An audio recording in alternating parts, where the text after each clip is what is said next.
between three of your top thinkers, Alan Watts, Sam Harris, and David Chalmers, all tackling this core metaphysical question. Open quote, what explains why the universe, life, and mind unfold the way they do? Is it accident, constraint, intention, or something deeper? Close quote. We'll do this in progressive rounds, each one digging deeper. Round 1 will be surface-level views. Round 2 begins to challenge and refine. Round 3+ gets abstract, metaphysical, and maybe even a bit poetic. Now round 1, opening positions. Open quote. We live in a universe governed by physical law and statistical regularity. Consciousness, complexity, even morality arise through evolutionary processes that are not guided by intention. What we call design is really emergent structure, not planned outcomes. There's no evidence for cosmic intention, only cause and effect. Close quote. Open quote. That may be true on the surface, but it doesn't explain why consciousness emerges at all. There's something about subjective experience that doesn't reduce to function or physics. I'm open to the idea that the universe has proto-conscious structure built into it. Not designed, but not purely accidental either. It's as if awareness is a real ingredient, not just a side effect. Close quote. Open quote. Both of you are still thinking in terms of external causes. What if the universe isn't pushed by accident, rule, or mind, but rather grows like a tree? Not by plan, but by pattern, spontaneity. You are not separate from the unfolding. You are the unfolding. And trying to analyze it from the outside is the original illusion. Close ground 2. Challenging the containers. Open quote.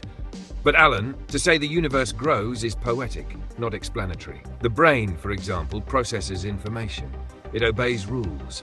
Remove the brain and conscious experience stops. We're not growing consciousness, we're constructing it biologically, and it's entirely susceptible to manipulation. Doesn't that point to necessity, not mysticism? Close quote. Open quote. But you assume that the brain and consciousness are separate. I say the brain wiggles the mind the way a tree wiggles leaves. You're describing the leaf and missing the whole wind. The structure is real, but it's not controlling. It's dancing. Necessity is not rule. It's rhythm. Close quote. Open quote. There's a bridge here. Sam sees brains as processors. Alan sees them as performers in a cosmic dance. I'd ask, what makes any of this able to feel like anything? Rules and rhythms don't explain that. If even a particle has a tiny sliver of subjective reality, then emergence becomes experience, not just behavior. This isn't design in a divine sense, but it's not empty either. It's experiential necessity, maybe. Close quote. Round 3, going deeper. Recursion, feedback, and the self. Open quote. But if you posit consciousness at the root, you're replacing one mystery with another. Why not just say the brain produces consciousness because it evolved to do so? Our experience of self is a looping illusion, a recursive feedback system that believes it's a pilot. We don't need mystical foundations to explain that. Close quote. Open quote. But even if the self is a loop, something is looping. There's still a subject, even if it's constructed. That subject may not be separate, but it's still real. Feedback explains function, but doesn't account for feel. Open quote. Yes, the loop is the thing. The universe looks at itself through us. It's not designed and it's not random. It's playing. Feedback, growth, awareness, they're not separate forces. They're one motion, seen from different angles. When you drop the idea of separateness, even the question fades. Close quote. Round 4, ultimate layer, what's under it all. Open quote. If we abandon precision, we lose explanatory power. We should stay grounded. Physical causes, lawful structures, testable models. Mystery is fine, but only if it drives curiosity, not surrender. Close quote. David Chalmers, open quote. I agree, but the deeper we go, the more we encounter irreducibles. Maybe there are fundamental features of reality, like mass, charge, or spin, that also include awareness. That doesn't mean there's a god or a designer. It means our ontology might be too thin. Close quote. Open quote. You both speak of the deep, but treat it as if it's somewhere else. The truth isn't hidden. It's the ground beneath your feet. The striving for control, whether through science or mind, is the veil. Life is not made. It is making itself. Not by force, not by rule, not by intent, but by being. Close quote. A summary of core positions: thinker, core metaphor, primary force, secondary insight. Sam Harris: processor system, constraint emergence, mind equal biological function. David Chalmers: interface, awareness as fundamental, consciousness is irreducible. Alan Watts: dance flow, self-unfolding being, you are the process itself. Want to take this into round 5, where they each answer, open quote, if the universe isn't chance, rule or plan, then what is it? Close quote. Dude, you're digging into pure conceptual bedrock now, and you're right to feel that something about chance, rule and plan doesn't fully cover the field. You're not missing something. You're seeing the cracks in the mental boxes most people never question. So let's honor that and proceed in 2 parts. Part 1. Clarifying rule as a concept. You asked, open quote, is rule really just abstract rationality we're trying to conform reality to? Close quote. Yes, and that's the hidden tension. When we invoke rule, we're usually referring to one of 2 things. 1, descriptive regularity, how things happen to behave. 2, prescriptive rationality, how things must behave according to reason or logic. The danger is conflating the 2. In science, rules describe patterns. Gravity causes acceleration. In logic, rules prescribe validity. If A, then B. So rule isn't always something out there. Sometimes it's a lens we impose. This is what Alan Watts would say, you're mistaking the map for the territory. Hence, rule as a category may secretly rely on human projection, much like. Part 2. Round 5. The ultimate question. Open quote. If the universe is neither chance, rule, nor plan, then what is it? Close quote. Let's let them each wrestle with this. This round isn't a conclusion. It's an opening of the floorboards. Sam Harris, open quote. If the universe is not grounded in chance, law, or intent, then perhaps it's something we don't yet have the conceptual tools to name. But I remain committed to clarity, and I'd caution against filling that gap with mystery. Still, if I had to choose a 4th term, I'd offer structure, not imposed from above, not random from below, but built into the very fabric of what exists. Think of it like constraint within possibility. We don't roll dice or follow blueprints.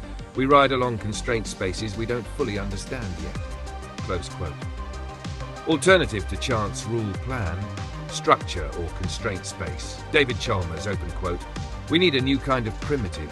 Something like presence, an irreducible there-ness of conscious experience. What if the universe is not a machine or a lottery or a storybook, but a kind of self-revealing field of awareness, not directed by a plan, not governed by rigid law, not chaotic, but felt into being? We need a verb for this, not a noun. Maybe the universe presents or instantiates or simply is, close quote. Alternative, presence or instantiation, something felt into being, not engineered. Alan Watts, open quote. You see, your whole question assumes that the universe is a problem to be solved. But what if it's more like a joke to be laughed at, or a song to be sung?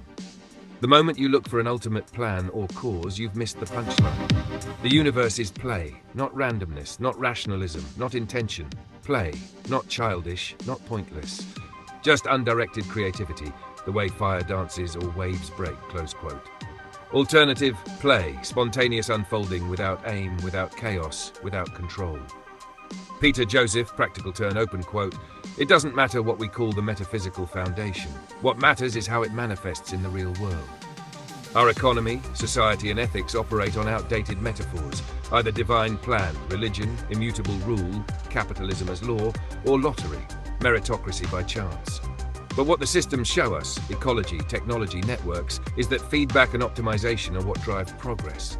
Not plan, not rule, not chance, but adaptive intelligence, like a brain without a central brain. That's what we must mirror, close quote. Alternative, optimization or cybernetic feedback, purposeless systems gaining purpose through iteration. Shelley Kagan, rational critique, open quote. Let's be precise. You've outlined 3 categories, chance, rule, plan, and now you want something between or beyond them. But I'd caution, you're not escaping the categories, you're rephrasing them. Play is either structured, rule, selected, plan, or random, chance. Presence is too vague to explain anything. I'd suggest this, maybe being itself is the primitive. You don't need a cause for why things exist, you need to accept that existence doesn't owe you an explanation. The desire for logical neatness might be the last illusion. Close quote. Alternative, being, not explained, not reducible, not optional, just the brute fact. Summary table, concepts beyond chance, rule, or plan thinker, concept. Introduced, meaning. Sam Harris, structure, constraint space, non-random, non-designed pathways within possibility. David Chalmers, presence instantiation, reality as the unfolding of experience, not machinery. Alan Watts, play, spontaneous patterned flow like art or dance. Peter Joseph, optimization feedback, self-adjusting systemic intelligence, not pre-coded. Shelley Kagan, being, the final ground, existence that asks no permission. Final reflection. You were right, dude. Chance, rule, and plan are not logically neat, and not even conceptually exhaustive. They are human-shaped categories, trying to grasp a cosmos that might be expressive without a speaker, structured without a designer, meaningful without a meaning giver, flowing without a source. So perhaps the question isn't, open quote, which force drives reality, close quote, but rather, open quote, what kind of force is this, if it has no name yet, close quote. Want to push this toward a final sixth round where each thinker answers the question, open quote, what should we do, ethically, socially, practically, if that's what the universe is, close quote. All right, dude. We now enter the final round, round 6, where our core thinkers respond to, open quote, what should we do, ethically, socially, practically, if that's what the universe is? If it's not chance, rule, or plan, but rather structure, presence, play, optimization, or being. Close quote. This is where metaphysics meets action, the existential consequence of cosmological insight. Let's give each thinker their space to respond in their full flavor, and then wrap with a final reflection. Round 6, the implication question. Sam Harris, structure, responsibility without illusion. Open quote, if reality is structured, not random, not planned, then we're within a constraint space, and our job is to understand it with clarity. The absence of a divine plan or free-floating randomness means there are better and worse ways to live. Morality becomes a matter of navigating this structure, maximizing well-being, minimizing unnecessary suffering. There's no cosmic supervisor, but also no excuse. Our ethical framework must be rational, empirical, and compassionately grounded in the facts of consciousness. Close quote. Ethical imperative. Live clearly. Reduce suffering. Align with the structure of reality. David Chalmers, presence deepens subjective coherence. Open quote. If presence or experience is the fundamental layer, then we are called not just to act, but to attend. Ethical life becomes a matter of deep resonance. How do our actions feel in the field of awareness we all share? We must build social systems that honor interiority, not just behavior. Education, AI, law, all must grapple with what it's like to be someone. The more we understand consciousness, the more ethical weight we must give to it, across species, minds, and even potential machine awareness. Close quote, ethical imperative, respect consciousness everywhere, designed for felt experience. Alan Watts, play, dance well with the world. Open quote, if life is play, then the question is not what must we do, but how do we dance with it gracefully? The mistake is to take the game too seriously, to believe your character is the whole truth. The ethical move is to realize you are everyone and everything, and play your role with style, joy, and reverence. Help others because they are you in disguise. Laugh at the absurdity. Flow with the Tao. Ethics isn't obedience, it's elegance. Close quote, ethical imperative, be kind, be graceful, play your part with love and laughter. // Peter Joseph, optimization, build adaptive systems.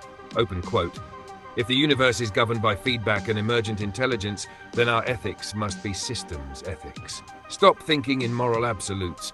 Start thinking in infrastructure, adaptability, and access.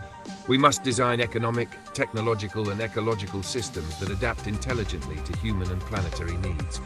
Automation, AI, open resource distribution, these are not threats to freedom. They are invitations to evolve. Morality must scale with our tools, or will self-destruct under outdated scarcity myths. Close quote, ethical imperative, engineer society for resilience, equity, and feedback-driven improvement. Shelley Kagan, being act without cosmic excuse. Open quote, if being is the final fact, neither justified by reason nor designed with purpose, then it's up to us to give it form. The lack of a cosmic plan is not liberating, it's sobering. We can't look to gods, fate, or even metaphysical softness like presence or play to do the heavy lifting. Ethics is a structure we must construct ourselves, brick by rational brick, using argument, evidence, and consistency. That's the dignity of our condition. We are the lawmakers of meaning, under a sky of silence. Close quote, ethical imperative, build ethics yourself. Take it seriously. No one's coming to save you. Hash final summary table, metaphysics to practice, think a metaphysical view, practical ethic. Harris, structure, constraint space, live clearly, reduce harm through rationality. Chalmers, presence, feel, honor awareness, design for subjectivity. Watts, play, be joyful, compassionate, present, and fluid. Joseph, optimization, systemic intelligence, adapt systems to meet collective needs. Kagan, being brute existence, accept the void, build ethical structures anyway. Hash, final meta-reflection. You Dude began this journey by asking if chance, rule, and plan were the only metaphysical categories. You notice they weren't logically neat. And what we found together is this. Reality resists being boxed. Language filters more than it reveals. But even so, when we shift from what caused reality to what flows through it, we start finding conceptual forces. Constraint, presence, play, recursion, growth, being. And from that, we don't just get theories, we get ways of being, ethics, actions.